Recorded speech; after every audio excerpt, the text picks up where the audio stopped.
itu tidak hanya menyerang pada usia tua, tetapi juga bisa menyerang pada usia muda.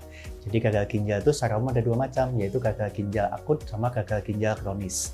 Nah, pada usia muda memang mayoritas terjadi adalah gagal ginjal yang sifatnya akut. Gagal ginjal yang sifatnya akut, ya berarti ada penyebabnya. Penyebab ini kita bagi jadi tiga, yaitu prerenal, renal, dan postrenal, atau kondisi sebelum ginjal, pada ginjalnya, ataupun kondisi setelah ginjal. Sedangkan gagal ginjal kronik itu adalah kondisi di mana ginjalnya memang sudah terjadi penurunan kondisi, itu terjadi lebih dari 3 bulan. Dan gagal ginjal akut ataupun gagal ginjal kronis itu juga bisa terjadi pada usia muda, bukan hanya terjadi pada usia tua saja. Dan biasanya kita harus melihat nih, ada faktor risikonya atau tidak. Faktor risiko yang paling sering, yang paling mudah adalah apakah ada batu atau tidak. Batu ginjal maksudnya. Lalu yang selanjutnya, apakah pasien dalam kondisi diare atau tidak, ataupun ada kelainan genetik atau kelainan yang lain.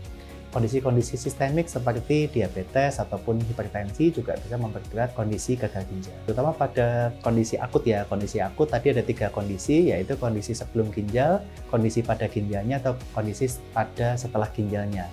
Kita harus melihat nih, penyebabnya apa dulu. Seandainya misal penyebabnya adalah postrenal atau kondisi setelah ginjal, maka salah satunya adalah batu, maka kita faktor risikonya adalah minum air putih yang terlalu sedikit, atau mungkin kondisi dehidrasi, atau kebiasaan suka menahan kencing. Itu adalah salah satu kondisi yang sering terjadi gagal ginjal akut pada usia muda. Pada usia muda, ketika ada gejala di sini termasuk faktor risiko, misalnya nih, kita punya riwayat keluarga yang ada hipertensinya atau ada diabetesnya, maka kita sebaiknya memeriksakan ginjal secara rutin.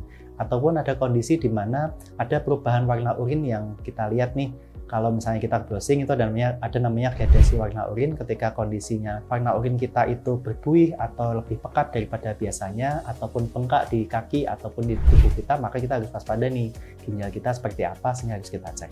Langkah pencegahan nomor 1 adalah mengenali faktor risiko. Jadi ketika kita punya riwayat keluarga yang ada riwayat ginjal, riwayat hipertensi atau riwayat diabetes, maka mengenali itu suatu hal yang sangat penting.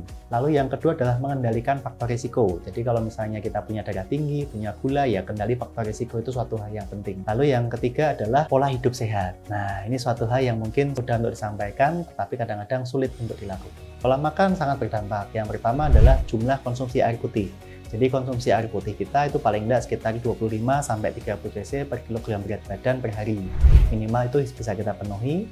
Lalu yang kedua adalah konsumsi makanan. Konsumsi makanan di sini yang sangat hati-hati, nomor 1 adalah konsumsi garam atau natrium. Nah, garam atau natrium ini bukan hanya dari makanan, tetapi juga dari minuman. Jadi kalau misalnya kita lihat kemasan, jangan lupa kita lihat nih, bukan hanya gulanya, kita juga harus melihat natriumnya berapa. Lalu yang ketiga adalah protein. Jadi beberapa makanan yang tinggi protein itu pasti akan memperberat kondisi ginjal kita, terutama protein-protein yang sifatnya hewani.